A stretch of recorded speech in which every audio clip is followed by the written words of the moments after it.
서로 인사하십시다. 주의 이름으로 사랑합니다. 할렐루야. 어디 가서 들을 수 없는 소리가 많습니다.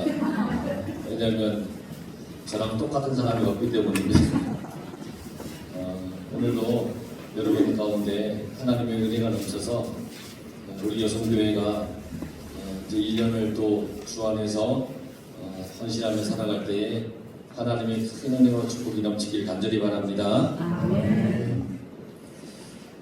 세상에 이렇게 보면 세세히 들어가지 않고 크게 두 부류로 이렇게 사람을 나누어 보면 이렇게 나뉘어지지 않을까라는 생각을 하는데, 한 부류는 살리는 부류이고 또 한 부류는 죽이는 부류입니다.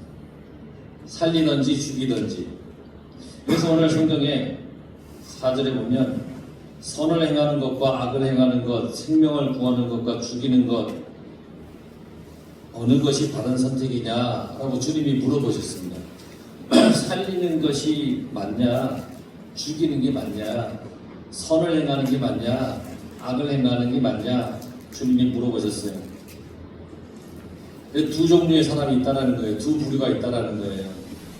그래서 우리 여성교회는 오늘 하나님 앞에서 이렇게 헌신하면서 살리는 삶을 사는 우리 여성교회가 되기를 간절히 바랍니다. 죽이는 부류가 있다고 그랬잖아요. 6절에 보면 아주 명확하게 나와요. 바리새인들이 나가서 곧 헤롯 땅과 함께 어떻게 하여 예수를 죽이고 의논하느니. 예수님을 죽이고 싶은 거예요. 살아있는 그 생명도 죽이고 싶고, 예수님이 전하는 그 메시지도 사람들이 다 몰랐으면 좋겠어요. 그냥 자기들이 전하는 거 그것만 받아들였으면 좋겠어요. 그래서 예수님을 죽이고 싶었던 거예요. 그 시대의 대표적인 이 종교 지도자들이 누구였냐면 바리새인들이었습니다. 바리새인. 이 바리새인들이 예수님을 죽이려고 의논을 했습니다. 우리가 아는 구약과 신약 사이에는 중간기라는 것이 있습니다. 선지자도 없었고 말씀도 없고 암흑의, 영적 암흑의 이 시기가 있었는데, 학자마다 조금씩 다르긴 하지만 대략 한 250년에서 400년 사이가 된다고 합니다. 그 구약과 신약 사이에 그 공백이 한 400년 정도인데, 이 중간 시대에 이스라엘은 이 빼앗긴 나라를 되찾을 뿐 아니라 그들의 자랑스러운 이 종교의 어떤 전통을 수호하고 싶은 그런 사람들이 있었는데, 이들을 하시딤이라고 불렀습니다.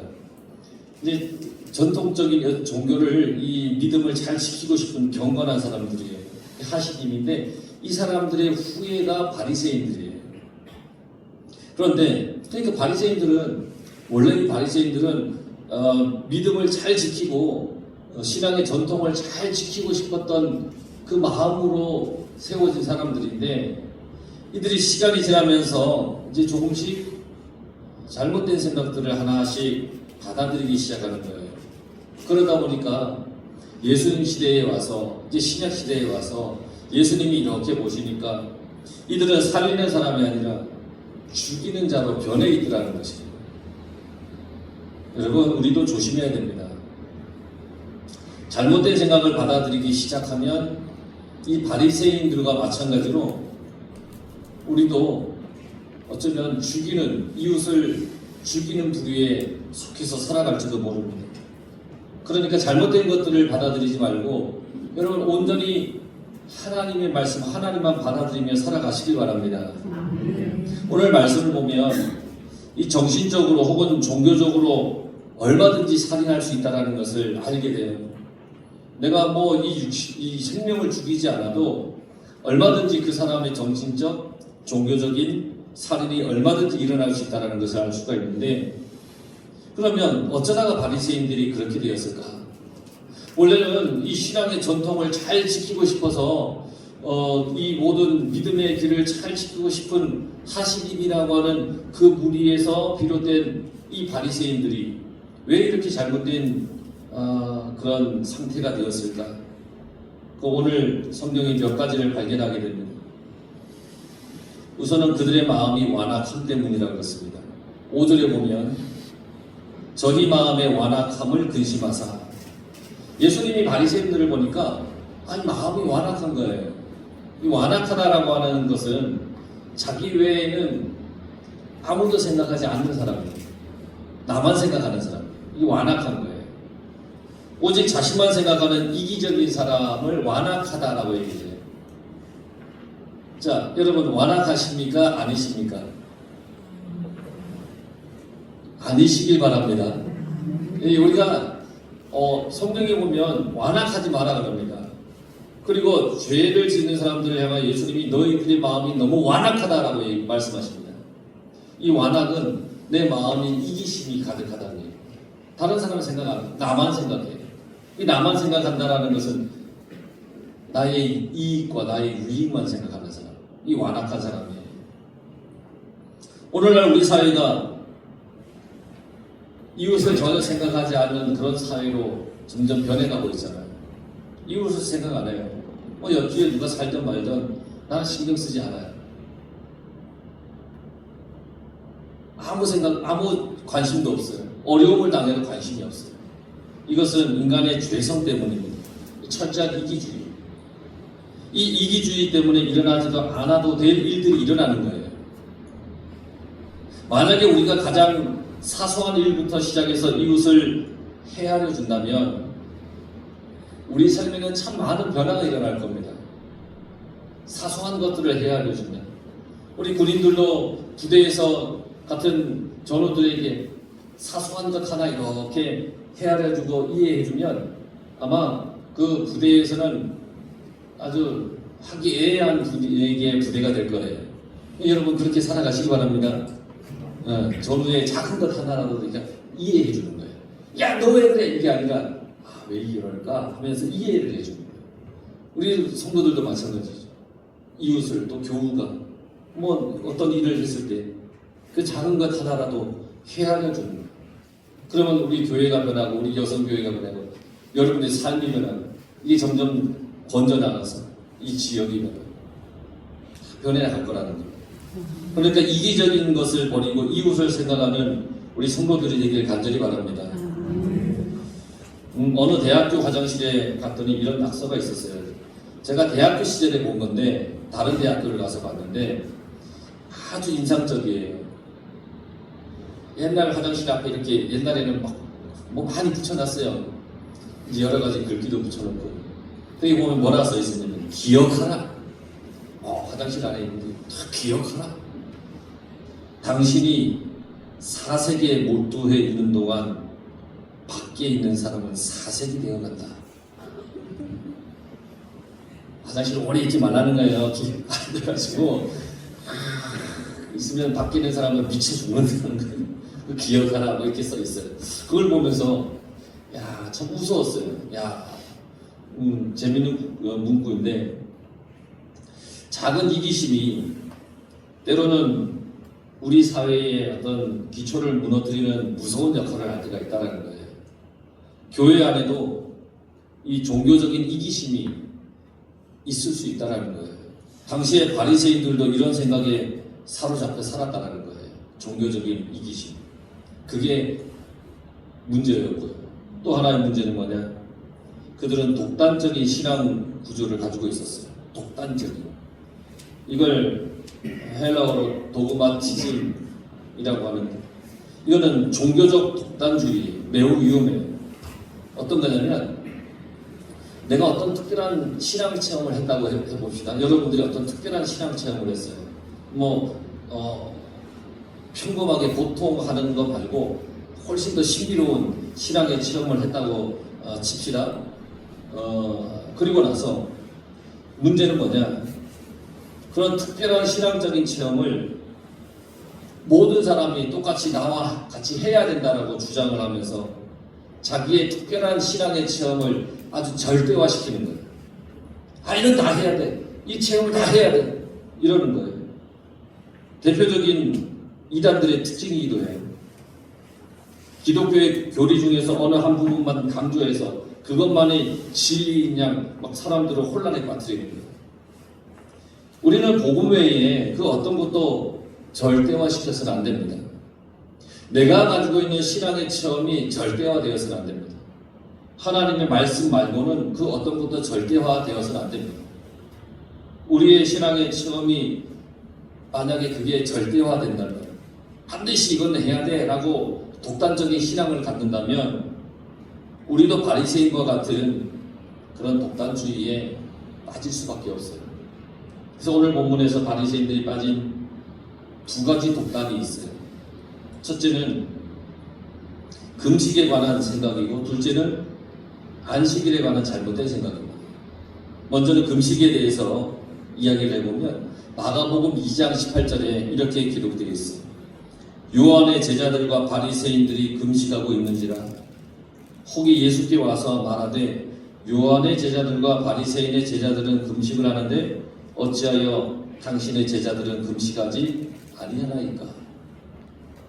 그런데 그 금식을 가지고 예수님께 따지는 거예요. 시비를 거는 거예요. 그런데 지금 읽었던 방금 말씀드렸던 이 말씀의 배경이 뭐냐면 마태가 세리예요. 세금을 매기는 사람. 이 당시에 세리는 죄인에 취급되었어요. 사람들이 거들떠보지 않아요. 나쁜 사람이라고 생각했어요. 그런데 그 세리 마태가 예수님을 믿고서는 구원받은 사건이에요. 이 말씀이 금식에 대해서 따지기 직전에 있는 말씀이 그런 말씀이에요. 마태가 구원받은 거예요. 근데 예수님이 너무 기쁘신 거예요. 그래서 마태와 함께 즐거운 잔치자를 베풀어서 함께 음식을 드셨어요. 그 광경을 보고는 바리새인들이 시비를 거는 거예요. 금식이 나쁘다는 말을 하는 거 아니에요. 오늘날도 우리에게 금식이 필요해요. 금식을 하면서 먹는 시간을 아껴서 기도에 깊이 빠져볼 필요가 있어요.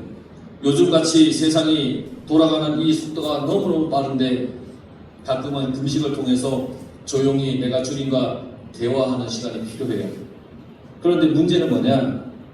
이 바리새인들이 이 금식을 절대화시켰다는 거예요. 너 금식 안 하면 죄야? 너 금식 안 하면 너 천국 못 가? 너 금식 안 하면 너 올바른 신앙이 아니야? 이러면서 자기들의 금식을 절대화시켜서 금식 안 하는 사람들에게 정죄했어. 넌 죄야 그랬어.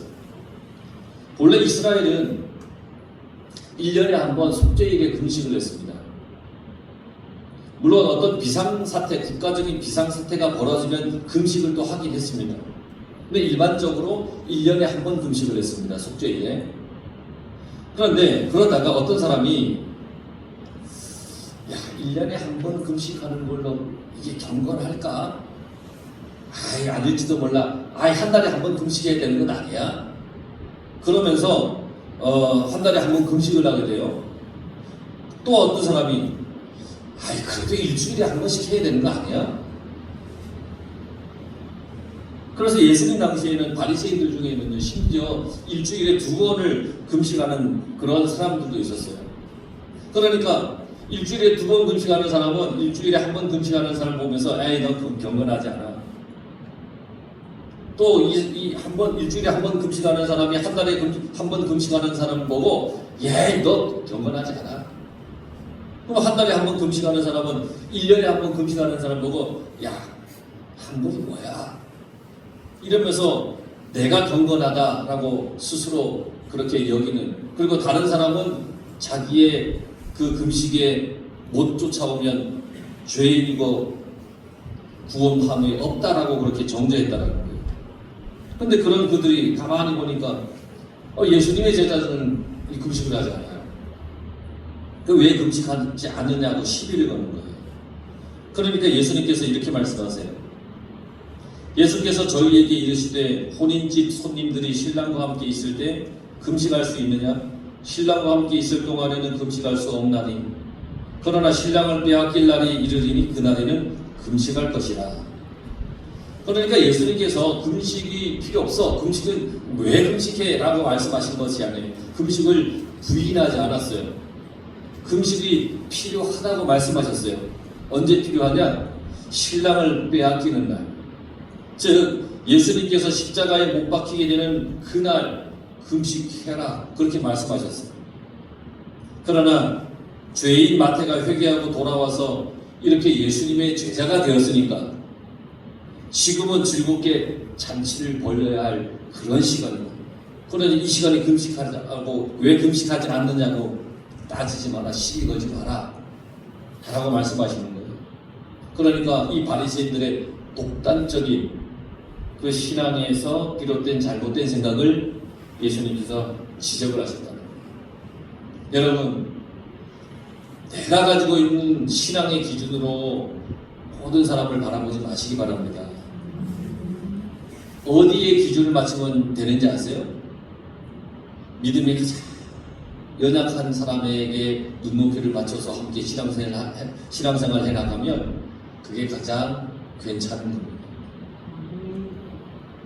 아멘 소리가 별명인 거 보니까 내 신앙의 기준에 차야 되겠습니까? 아니에요. 여러분, 평화로우려면, 이렇게 여자도 목회하면서 보니까 평화로우려면 나보다 못한 사람을 이렇게 맞춰서 함께 가는 것이 가장 평화로운 것이고 가장 은혜스러운 거예요. 그러니까 나에 대한 내 스스로 가지고 있는 독단에 빠지지 말라는 거예요. 또 하나는 안식일에 관한 문제인데, 마가복음 2장 23절에 보면 안식일에 예수님께서 밀밭 사이로 지나가실 때 그 제자들이 길을 열면 이삭을 자르니, 안식일에 예수님의 제자들이 이삭을 잘라 먹었어요. 그러니까 이때 바리새인들의 반응이 어떠냐?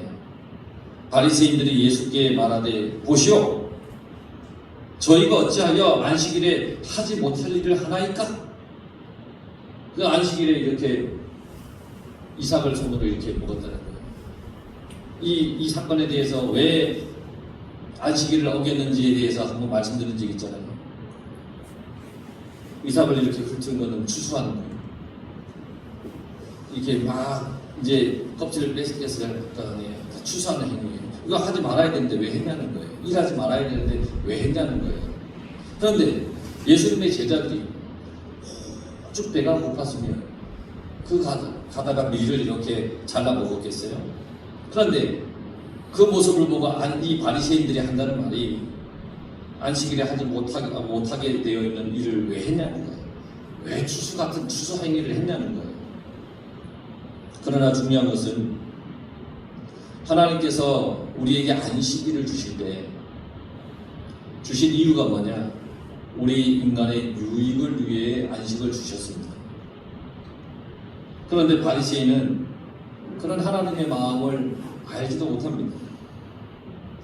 돌아다니면서 안식일을 지키지 않는 사람들을 막 정죄하고 다니는 거예요. 안식일날 걸어갈 수 있는, 걸어가는 것도 일이라고 생각했는데 기본적으로 걸어갈 수 있는 반경이 있습니다. 그걸 넘어가면 안식일을 어긴 겁니다. 그런데 예수님은 분명히 말씀하셨어요. 안식일은 사람을 위하여 있는 것이고 인자가 안식일의 주인이다. 그렇게 말씀하셨습니다. 성경은 안식일을 지키라고 분명히 말씀하셨습니다. 하나님의 안식일을 지키라고 했습니다. 그런데 우리는 이렇게 거룩한 하나님의 날을 지키고 있습니다. 그런데 그 당시 바리새인들은 이 안식일에 하지 말아야 할 일을 39가지 규례로 만들어 놨어요. 그리고 39가지 중에 각각의 6가지 항목을 또 세부적으로 만들었어요. 그래서 만들어 놓은 게 234가지입니다. 안식일에 하지 말아야 할 일이 234가지입니다.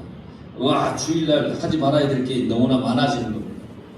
야, 이게 주일날 우리 밥도 못 해 먹는 겁니다. 밥해 먹으면 안식일을 어기는 겁니다. 일하는 겁니다. 야, 뭐 주일날 차원행도 못 합니다. 왜냐하면 일하는 것이기 때문입니다. 아, 문제가 많죠. 그러니까 이 234가지를 만들어 놨으니까 안식일에 무슨 일을 할 때마다 이 안식일을 어기는 거에 걸리지 않는 게 하나도 없는 거예요. 다 걸리는 거예요. 아까도 말씀드렸지만 엘리베이터의 말씀도 드렸잖아요. 그런데 성례순례 중에 이런 묻지 못할 일도 있었어요. 식당에 갔어요. 안식일이에요. 근데 이제 종업원이 와서 주문을 이렇게 받을 거 아니에요. 근데 성지순례 가면 목사님, 사모님들 많이 가요. 많이 가면 뭐 40명, 적게 가면 뭐 30몇 명 나는 거죠. 식당에서 이제 주문을 합니다. 똑같이 드시겠습니까? 음식을 정확히 다르게 시킵니다. 그러니까 이 주문을 받으러 온 종업원이 이제 왔습니다. 자, 여기서부터 짬뽕, 짜장, 볶음밥, 산천조금, 뭐 잡채밥, 뭐 짬짜면 뭐 막 얘기할 것 아닙니까? 물론 거긴 그런 거 없습니다. 이해하기 쉽게. 그러니까 이 종업원이 처음에는 한 3가지 정도 들으면서 이렇게 이해하다가 한 6번째 중간이니까 얘가 멘붕이 왔습니다. 왜냐하면 적지 못하는 겁니다. 안식일이어서 적는 것도 일이기 때문에 못 적는 겁니다. 그냥 외워야 됩니다. 그러니까 어떤 목사님이 하도 안 돼서 내가 적어줄까? 그랬더니 활짝 웃으면서 감사합니다 그러더라고요. 야, 웃지 못할 일이 아닙니까? 그 사람도 유대인입니다.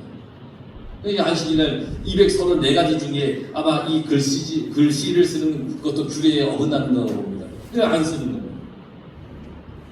여러분, 하나님은 우리의 유익을 위해 안식일 규정을 주셨는데 이 바리새인들은 스스로 만들어온 그 규례에 얽매여서 안식일이 무거운 종교적인 부담이 되어버린 거라는 겁니다.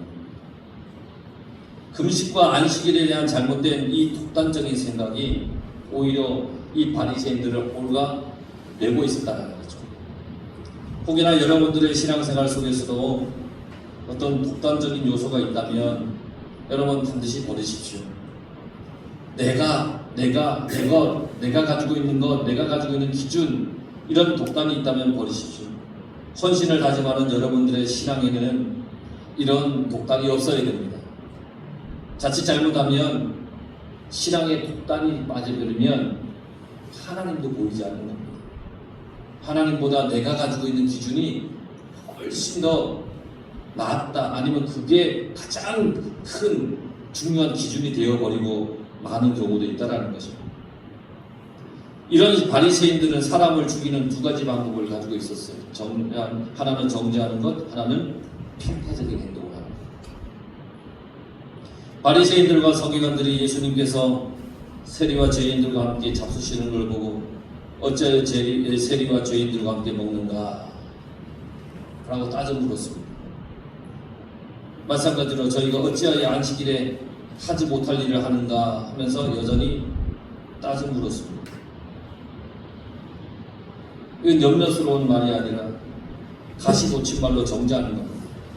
아이고, 안식일에 하지 말아야 되는데 왜 하지?가 아니라 너 왜 안식일에 하지 말아야 될 걸 하는 거야? 하면서 가시돋친 말로 그들을 정죄하는 것이다. 그런데 우리는 언어를 조심해야 됩니다. 나는 기도도 많이 하고 나는 성경도 많이 읽고 예배도 안 가지고 11조도 하고 교회에서 봉사도 많이 하는데 당신은 뭐 하는 거야? 만약에 이렇게 한다면 이미 그 상대를 나는 정죄하며 그를 바라보는 것과 마찬가지입니다. 오죽하면 시편 기자가 하나님 내 입술에 파수꾼을 세워주소서라고 했겠습니까? 내 입을 조심해야 된다는 것입니다. 독단적인 것은 입술에서부터 시작되는 겁니다. 지혜로운 말, 선한 말, 칭찬하고 격려하는 말을 하는 대신에 자신의 의를 내세워서 이웃에게 상처를 주는 말, 그 말이 이웃을 죽이는 것입니다. 우리는 그걸 하지 말아야 된다는 것입니다. 그런가 하면 편파적인 행동으로 이웃을 죽일 수도 있습니다. 예를 들면 어떻게 그런 사람과 어울릴 수 있습니까? 끼리끼리 어울리자라는 말입니다. 그런데 이것이 사람을 죽이는 겁니다. 우리는 늘 교제하는 사람들과만 교제하고 그러면서 하나님이 사랑하시는 다른 사람을 무시할 때가 있습니다. 내가 좋아하는 사람들만 이렇게 괜찮다 하고 또 이 사람들을 분명히 똑같이 하나님이 사랑하시는 사람들인데 그들을 무시할 때가 있어요. 끼리끼리에서 벗어나면 무시할 때가 있어요. 노골적으로 헐뜯지 않아도 사람을 무시함으로써 그를 죽일 수도 있다는 거예요. 여러분, 이웃을 살리려면 자꾸 봐야 됩니다. 자꾸 관심을 가져야 됩니다. 저는 식물을 잘 못 키웁니다. 제 손에 들어오는 식물은 한 달 내에 다 죽습니다. 지금까지 다 그랬습니다. 잘 못 키웁니다. 이유를 모르겠습니다. 남들같이 똑같이 물도 주고 이렇게 하는데 이상하게 제 손에만 들어오면 잘 죽어요. 물론 전부는 아니지만 많이 죽어요. 그런데 가만히 어느 날 생각해봤어요. 얘들이 왜 이렇게 죽을까? 어쩌면은 그 식물들을 자꾸 쳐다보지 않아서 그런가? 내가 이 식물들에게 관심을 가져주지 않아서 그런가? 그런 생각을 해봅니다. 최근에 은하기가 학교에서 라일락 씨앗이나 뭔가 심어서 가져왔는데 씨가 키우면 되지. 지는 기숙사에 있으면서 저보고 매일 물 주라고, 그래서 어쩔 수 없이 사랑하는 마음으로 가지고 이렇게 물을 주고 이렇게 햇빛에 이렇게 했는데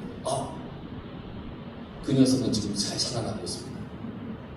자꾸 보고 이렇게 관심을 가져주니까 잘 자라는 것 같아요. 사람도 마찬가지죠. 자꾸 보고 자꾸 관심을 가져야 되는 거예요. 우리의 눈길과 손길이 그들을 살릴 수가 있는, 이웃을 살릴 수가 있는 거예요. 집에서도, 직장에서도, 학교에서도, 교회에서도, 부대에서도 어디서나 마찬가지예요. 관심이 사람을 살리는 거예요. 관심을 가져야 돼요. 편에는 죽이는 거예요. 관심을 가져야 돼요. 여러분들 관심을 가지면 살리는 일에 여러분 매진하시길 바랍니다.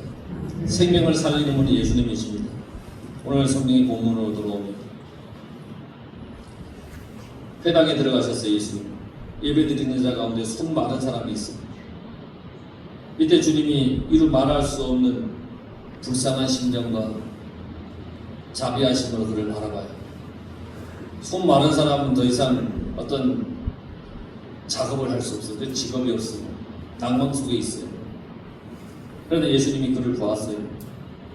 예수님만 본 게 아니라 바리새인도 똑같이 보았어요. 손 많은 사람을 보았어요.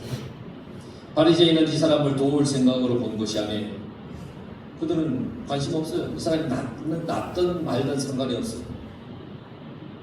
그러니까 이 바리새인들은 그들 마음속에 이미 복음의 마음이 없어요. 주님의 복음을 받아들이지도 않았어요. 자기들의 유익만 있으면 되는 거예요. 바리새인은.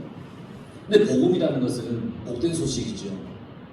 손 많은 사람의 손이 고쳐지기를 바라는 마음이 복음의 마음이에요.